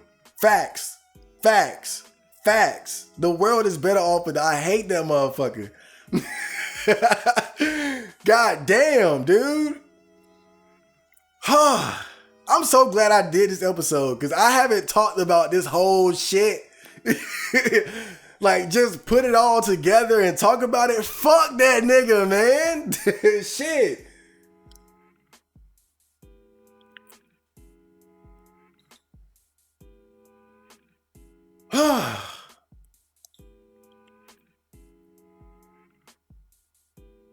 And on top of that, right? My mom. I love my mom. I don't hold a grudge against my mom. I forgive my mom, but she was wrong. She was absolutely wrong. And I try to avoid this subject. I don't know. Like, I kind of want to talk about this with her, but I know it is because, you know, Dennis comes up every now and then. Sometimes we'll reminisce on all these different stupid stories like I've just told you guys about how fucked up and crazy he was. But I noticed, like, when I start holding her accountable, she gets defensive. And then I back away. Because there's no need for me to go there with her because I forgive her. I don't need to. But it might be a little cathartic to do that, but I don't think she can handle it. I don't think she can handle it because she was so wrong. The role she played in that was so wrong. If I never forgave her, no, how could you be mad? But I did. To, like, really think about it. You chose a crack fiend over your children time after time after time. The things that we were exposed to, the danger we were exposed to, drug dealers knocking on our door looking for cash, a crack fiend in the house, high as hell, suffering from all kinds of psychosis, drunk, belligerent. We're children, damn near defenseless. The arguing that we saw, the fighting that we saw, the words that I've heard come out of his mouth as I was a child, the things he said to my mom, that energy, that fear, that worry that we were subject to, being chased out of our own home and forced to spend the night at friends' houses, police officers coming to their house because he's acting crazy, alcohol bottles just laying around, the smell of cigarette smoke in the air all the time. We were exposed to that as children. We live with that. And my mom is to blame. And I always say this, is that when it comes to toxic relationships, most of the time it's not an accident. If you pay attention, the red flags are always there. My mom, she always has the excuse, I didn't know he was like this before I married him. But that's not true. because I pay attention, I observe, I listen to what you tell me. And the red flags were already there. Before they were married, when we were living in the projects, she told me a story where he laced a blunt, because at that point she was still smoking weed. He laced a blunt that they were smoking with cocaine. She felt really weird after smoking, and he told her straight up, yeah, I laced it. Now this is before they were married. So right there, you know that he dabbles with cocaine. Not only that, he thought it was okay to lace you with drugs. This is the man that you married. He had been to prison before for theft, for stealing. You knew this before you married him. This is the man that you married. The red flags were always there. There are no excuses. My mom was so wrong. So catastrophically wrong. What a fucked up decision she made to marry that man and bring him into the home with her children. I can barely believe it. I can barely believe that a mother could make a decision that awful. I can barely believe it. And I don't see how the fuck did I evolve to the point where I could forgive her, but I do. Now I don't give a fuck. And I mean that. I'm saying this because it's true. It's true. It's fucked up. But I'm not saying this begrudgingly. I love my mom. I forgive her. I understand why she made a lot of the decisions that she did. But wow, that was fucked up. Wow, mom. Damn. Really? Really? Wow. What the hell were you smoking? Shit. But if nothing else, man, those experiences taught me, don't smoke crack. Do not smoke crack. And you know, in that video where I was talking about DMX, I was talking about like my fear of being laced and whatnot. And a lot of that just comes from the fact that I lived with a crackhead. I saw what it does to you. I can remember one time I was smoking, right? And I got too high. I was like, oh, he must have laced a blunt. And I went to my room and I looked at my stack of video games and I was like, I'm a fiend so bad for this crack. I'm gonna sell all these games. Oh man, that shit was funny as hell, bro. But really, I was just paranoid and shit. But that's always been a fear of mine, though. It's always been a fear of mine that I was gonna get laced, and a lot of it just came from living with a crackhead, you know. And you know, I dabble. You know, I smoke. I had my little like semi pothead phase. I still dabble in weed a little bit, but I'm glad I didn't get too tangled up in drugs, man, because it's not just the cocaine you gotta worry about. It's a lot of different drugs, especially like the prescription medication, painkillers, Percocet, Xanax, all kind of shit like that, Zoloft. You gotta be careful, man. The opioids and shit is killing motherfuckers. Fentanyl and all that. I'm just glad that I sidestepped that bullshit. That's why I don't drink. I don't smoke cigarettes. I try to avoid as many vices as I can because I see what it does to people. And even just recently, I stopped eating pork. It's like I'm trying to eliminate all the shit that I seen him do, bro. I swear, that's the only good influence it was on me, is seeing it up close and personal. It made me realize, like, that's not the path you want to go down. The amazing thing about it, though, is that I never saw him smoke crack. Not once did I ever see him smoke crack. That's one thing you got to give to him, is that he never smoked crack. And I also gotta say, it wasn't all bad. Like, I don't want people to think that it was just like 24/7 hell with a crackhead. Cause it really wasn't. There were a lot of bad times, but I still had a lot of good times as a child. And that's because of several reasons. Cause one, he was a truck driver, so he would be gone for like weeks at a time when he did have a job. So we had a good amount of time not having to deal with him because of his occupation. Thank God he was a fucking truck driver. If he was like a 9-to-5 type dude, man, I don't know. But he was a truck driver, so you know, he might be gone for a week, 2 weeks, like that kind of shit, and they'd be home for like a week or two. So that was the good thing about that. Then on top of that, he was a crackhead. He was a crack addict. He had a lot of vices, but he had times where he was just a relatively normal person. Like I said, he liked watching sports, cowboy movies. Like I've seen him and my mom like joke and laugh. You know, I can remember being in a room one time while they were watching, I think, like some rented movies from Blockbuster, watching the Ali movie or something. I can remember him like drunk as fuck dancing while my sister was playing some Alicia Keys or something. Like it wasn't all bad. It was times where he would cook on the grill, and we would all eat and enjoy that. Sometimes he would call his crazy ass family over, and they would be partying and drinking and shit.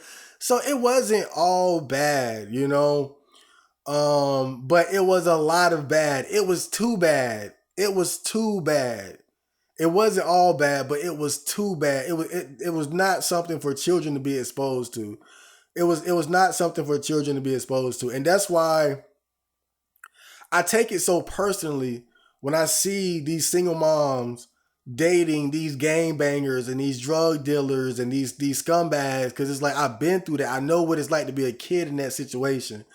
And that's why I don't think favorably of a lot of single moms, especially in my community, because a lot of them, they follow that formula. They end up with these type of dudes. The baby daddy might have been a dude just like that. And so I take it real personally, bro, because I've been through that shit. And it's not something any kid should be exposed to, man. It's really fucked up. But I'm just glad that I survived it. I'm glad that, my mom finally wised up and got away from him. I'm glad that, none of us got seriously hurt, because we could have lost our lives being in that situation, man. So much bad could have happened, and it's almost miraculous that we got out of it relatively unscathed, man. And, it just, for all my listeners out there, man, just stay the fuck away from cocaine. Stay away from crack. I cannot believe people still smoke crack. How the fuck are niggas out here still smoking crack? Like, you don't have it was the 80s and this what we did because we didn't know. It's dudes out here still smoking crack, still picking up rock. Like, okay, let me try it. Like, what the fuck is wrong with you, nigga? How slow are you? You got to be the dumbest motherfucker in the world to just pick up a crack habit. Cocaine, whatever. Leave that shit alone, bruh. Damn. Crack is whack. So that was the main topic for today. I hope you guys enjoyed that. And next we're going to get some OC, TOD, and then comments. So stay tuned. Fuck Dennis, fuck Dennis, fuck Dennis, fuck Dennis. Fuck that motherfucker. Damn. Fuck that nigga. Yeah. Fuck you, Dennis, you bitch ass nigga.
Okay, so that was Anonymous with his guitar solo thing. That tune kind of took me back to the 70s. It kind of felt like some psychedelic rock, Jimi Hendrix type shit. We got some very talented people out on R9K. I'll give that a 3 out of 5 for just a bit of raw talent. I can always appreciate somebody that knows how to really work a guitar or a piano, you know, an actual instrument and not just a program like myself, which is also pretty awesome. Not to put myself down, but I think stuff like that is really cool. I just wish that it had some vocals and it was a little, didn't really have it felt like a guitar solo from like a random 70s psychedelic band, like an incomplete song without the actual vocals. I kind of miss those kind of songs. You know how like songs back then, like they had those weird rock songs. Like I think back to The Doors, right? Light My Fire. It's like 4 bars and then a hook and then like 4 more bars. And it's like this, it's this long ass solo where the guy is just fucking with the synthesizer or something, and then it comes back. That solo part is like, I mean, that it's a long ass intermission, man. That's a weird fucking song. Oh man, but it kind of has like that kind of old school rock vibe to it though, so I kind of like that. So hope you guys enjoyed that bit of OC. Now, unfortunately, I just hit the table. I told you, stop hitting the table. We're not going to have a thread of the day today. I know, it's so tragic. Get over it. But seriously, I want to avoid having these episodes hit like 3-4 hours like I do sometimes. And I feel like the news segment went on kind of long because I had to talk about EDP and then the main topic with the crack stories. And I don't want this to go on too long. So just to keep things a little bit shorter and sweeter, I might forego doing certain segments. More than likely, I might just avoid doing the thread of the day, even though it's one of my favorite segments. You know, I feel like about 2 hours of content, a 2-hour podcast is more than long enough. You know, I might still end up doing like, you know, 3-4 hour long episodes if it turns out like, if I just feel like it needs to be that way. But, you know, the thread of the day that I have prepared really wasn't like anything I was passionate about. I was just kind of doing it just to do it. So, you know, if you were looking forward to that, then I'm so sorry I hurt your feelings, but you'll be able to look forward to it next week. I think next week, not next week, but next episode, I don't want to make promises I can't keep, but next episode, I'll probably do like an episode more focused on like 4chan shit just to kind of make up for it. So we're going to get right into the comments now. All right, so Rented Gucci Mink says on the It's Dark and Hell is Hot Nightwalk blog, episode 6, one of the homegirls in the hood got a lace blunt. Ever since then, she been schizo out of her damn mind, walking around the hood talking to herself, taking dookies in the street. All types of weird stuff. That's why I don't smoke any old random person's blunt either. See? What do I tell you people? You know, I used to hang out with a guy. He was another rapper. And this guy he had to be skits. I mean, this dude had to be skits, dog. He was really weird. And I'm glad I don't hang out with that dude no more, bro. But I believe that he probably smoked a lace blunt, bro. I always felt like he smoked a bad blunt one day, bro. Because he loved to smoke. He was the type, he really liked to smoke weed. And he'll smoke anybody blunt. You roll up, he don't watch you or nothing. Like, he just smoked anything, bruh. And he was really weird. But, I mean, that's all it take, bruh. That's all it take. One bad batch of the devil's grass, and your mind is just is cooked. You know, some people, they can smoke some people, they can smoke PCP for years and crack and all that and be okay. Some people, it just it does something to you. It can really trigger something in you, and you'll never be the same. It's nothing to play with, man. Them drugs ain't nothing to play with. That's why I'm careful, even with the weed, even with the little weak ass CBD weed. I be careful. I try not to smoke too much because all it takes is like a bad trigger and a bad experiences, and it can rewire your whole thought process. So Ronnie says on the same video, a lot of artists make their best music when they are in the honeymoon period with the drug. They intense. Sad he never got off it. It takes lots of willpower. Yeah. You see so many artists like Lil Peep. What was the guy named? Was it Mac Miller? That cool white boy rapper. But it's a lot of artists, man. And I always think about shit like this. I think about even old school R&B singers like David Ruffin. He was known for being a cocaine addict. I always think about people like that, Marvin Gaye, and just imagining Rick James in the studio, high as fuck, but killing them damn vocals, like just singing they soul out. I mean, you gotta imagine you go into the studio high on coke, your energy is gonna be on a different level, man.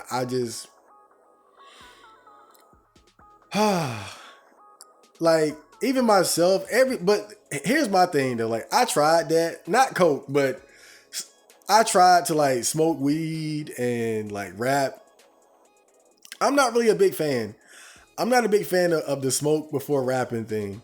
Because when I smoke, I tend to overthink shit. And I feel really better about, I think smoking like can help me write and come up with ideas, but it doesn't help me perform. I think that's the difference.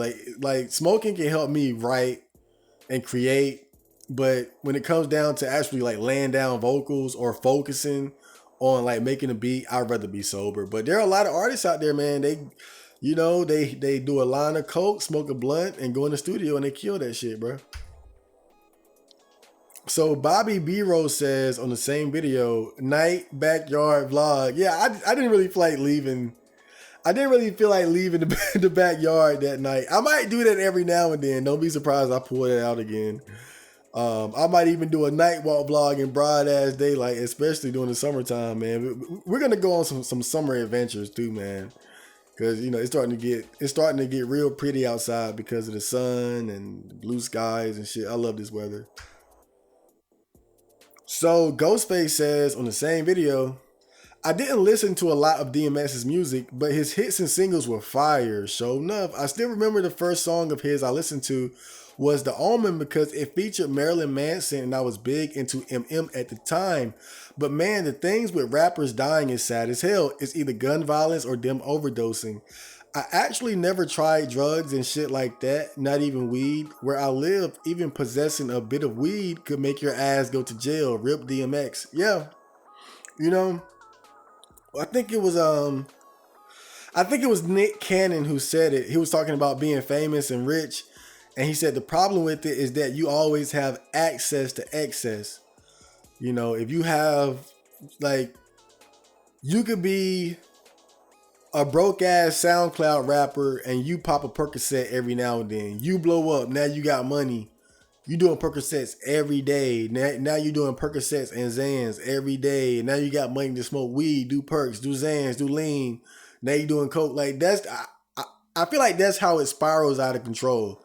A small habit, a small habit turns into a bigger, more serious habit because now you have more money to indulge in your habit more often and more frequently.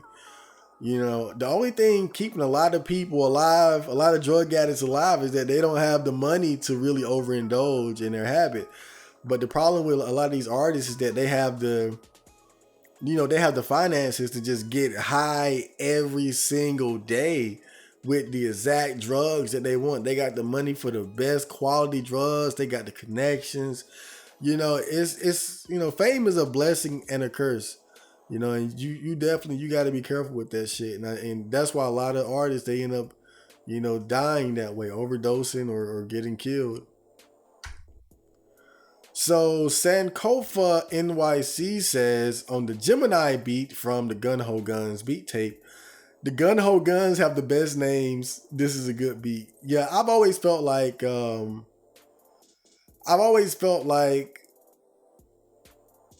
Trigun was one of the anime that did the whole like bad guy troop thing.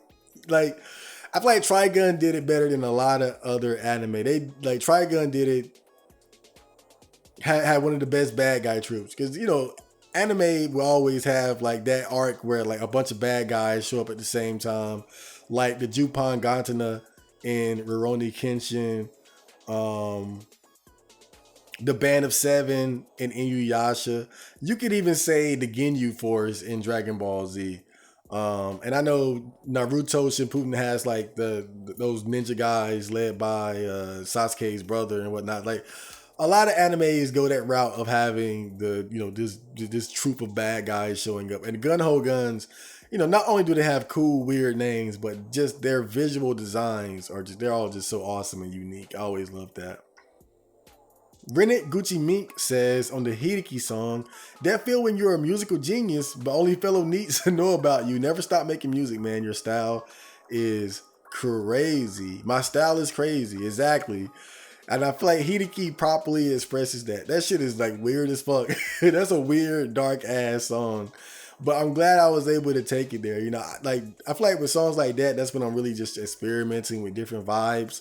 Because I tend to go with like, okay, I'm making this anime song or I'm making this field song.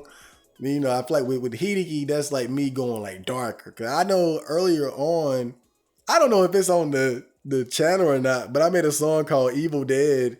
And that was me kind of going into that direction before. It's not a great song, but that was me doing my early years. So, you gotta be understanding.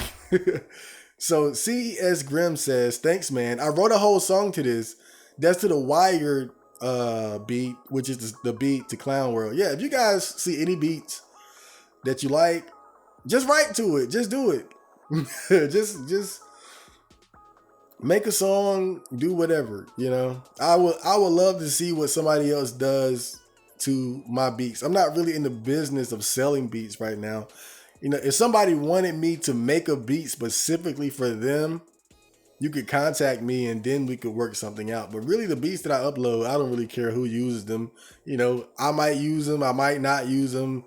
Usually I will, or I might do it later. But, shit, I would love to. Yeah, shit. Don't just write the song, record it and show it to me.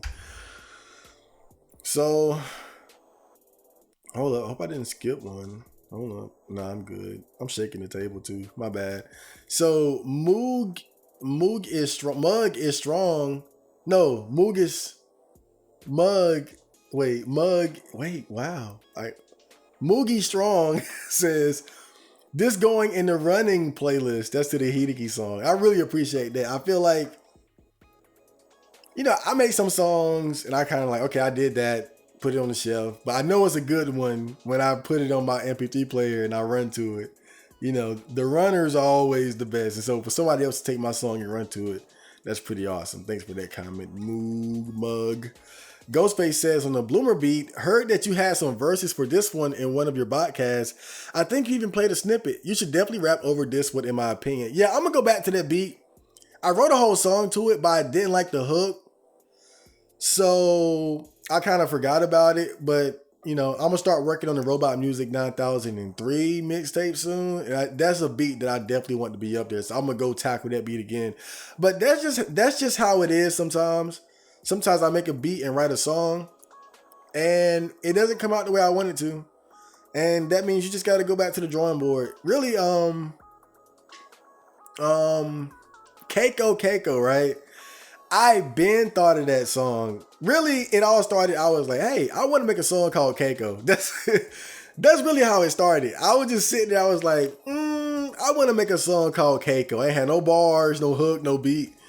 And so I just went with that idea. I made a beat, I wrote a song, and I ended up scrapping the whole thing. Like I recorded it and everything, but I liked the verses, but I just didn't like the hook. Yeah, I think really it was the hook, and the verses was just like okay, so I kind of just scrapped the idea. I think I still have it too. I still have like the original version. I might upload it. That shit might be funny to upload like the Keiko prototype. Wow, that would be kind of cool. I should do that shit too, maybe. But um, but months later, I ended up making another beat, and I was like, let me try this whole Keiko thing again. And so I took some of the bars that I already written for the original version for this new version. I go to record it. I didn't like the hook, so I redid the hook. So that's the music process sometimes. It's like, sometimes the hook ain't right or a verse ain't right, and you just gotta scrap it and restart. And Keiko is like a good example of like me kind of putting a song on the shelf and bringing it back to life and it coming out better than ever. So, I try not to force things. And I think that's part of why a lot of my songs tend to be consistently good, is that if I feel like it's not working, I'll go ahead and scrap it. I don't force shit. But I definitely want to go back to that beat. That beat is good. James Kelly said on a Trigun anime review, still making my way through this review, very in-depth yet raw style. I dig it, but Trigun is so underrated, under-discussed, all that. It's honestly sad. One of the greatest works of art I've ever seen. Yeah, I think that's a good way to describe my review style. It's in-depth but raw, Really, it's hanging out. It's not meant to be like a professional 15-minute review like these other guys do. I do, like, the way I do it, it's almost like a podcast. Like, we're really breaking it down, but we're also just hanging out and enjoying talking about anime. Like, that's the vibe of my reviews. I'm gonna try to get more anime reviews out this summer. It's just that I've been playing a lot more video games than watching anime, and I'm trying to get back into the swing of the anime thing again. So I appreciate that. And so Ghostface says on the Sickness song, damn, the bars in this are dope as fuck. I'm not saying you don't have bars in your other songs, but this feels like you come at someone's throat with these bars. This feel like Chad Marco in 8 Mile mode. Yeah, that's me without the restraints of, okay, I gotta make a feel song or anime song or like that whole, like, I had this in my head for years. For years, I visualized this song. It might sound crazy, but I always knew. In fact, I don't know if it's on my SoundCloud or my YouTube, but there's a song. Look it up and you might find it. It's called Prelude to the Sickness. And even back then, I was thinking of this. That's why I called it Prelude to the Sickness, because I had that idea of like, what if I just rap without any sort of guidance, no restraint? Like, what happens? And that's the magic of this song. It's like, again, it's there is no purpose to this song. It's just a sick motherfucker rapping. Like, it's my raw talent, my raw skill on a dope beat. And that's the whole idea of the Sickness. Just no direction, no guidance, no theme, just bars. Ghostface also says on the Sundere beat, I keep coming back to this one. This might be one of my favorite beats that you made. Yeah, cause I had a real good sample with that one. I want to do a song to that, but it's kind of hard to write to it. Like, every now and then I'll load it up. I'll, try to rap to it, but I can never quite get anything going. But, over time I might end up figuring out what I want to do to it. But that's a good beat if you guys haven't heard it yet. Sundere beat. So Chad Matt says on the ALMAO song, Marco is underrated as shit. Fresh Guac says, unironically, a banger. I feel like ALMAO was one of my first like really good songs.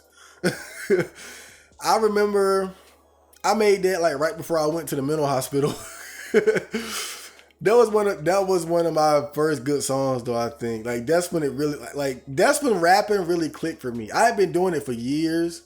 But that's when it really clicked. Like, ALMAO, maybe like maybe something before that came close. But I think when I think of ALMAO, like, to me, that's the beginning. I got a lot of songs before that, but ALMAO is like when I understood it. And even then, I wasn't like, I still didn't have my voice and my energy right.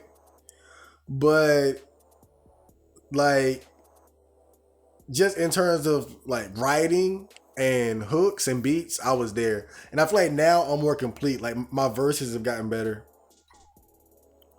So Kibi says that Gundam bar was hard as fuck. That was on the Sickness song. Hold up, what was that? What was that? Was it pulling up in the Gundam with the mask? Feel like I'm charged. I think that was it. I think that was it, because that's kind of okay. COVID-19, wear the mask, charred, always wearing a mask from Gundam. It was a play. It was it was an anime thing. I'm sure you guys understand, but I appreciate that comment. He got it. Neat Work says on the How to Be a Neat episode 0, I'm sad that you didn't continue the podcast, but this has inspired me to start my own Neat theme podcast. Hey man, fucking go for it. Go for it. Yeah, do it. See, the whole thing though is that, you know, you never know when the Neat life is gonna come to an end. So I didn't want my main podcast to be so heavily associated with Neat, because I might end up having to get a job, you know, next week or next month. So I never know. So that's why I switched over to the whole Botcast format, because I was like, with that, that's going to work whether I'm a Neat or not. Whether I'm a Neat or wage slaving, I can always have the Botcast. Seems like I didn't need to at this point, you know, but you know, again, I don't see why people have such an issue with it though, because when I think about it, they're not that different. Really, in fact, I feel like probably the only difference is that I think How to Be a Neat was more personal, and the Botcast, I cover like world events, and you know, we look at other people's music and stuff like that, and the main topic might be something pertaining to something that's more general. And I think what made How to Be a Neat special was just that it was, you know, just me. It was just all about Chad Marco and a way to get to know me. In a way, it's like a diary. I think if you want to know who Chad Marco is, you know, check that out. But you know, for you lovely listeners who made it this far, I've been thinking about doing like a How to Be a Neat special episode, like just bringing it back. If only just one more time for like a special episode. But if I do it, it's gotta be special. It can't be just a normal thing. It's gotta be something like I gotta do it big. Like it's gotta be some crazy shit. But I'm not making any promises, but I would love to do like a How to Be a Neat special. So yeah, I hope you guys enjoyed that episode. And I will be returning sooner than you think. Hope you guys enjoy your life. And like, comment, subscribe if you like. But if you like, then you subscribed, or you should have. So that's redundant. See you guys. Johnny. I got it. See, I've been saying Jana. It's Johnny. I'm Japanese now. See you guys.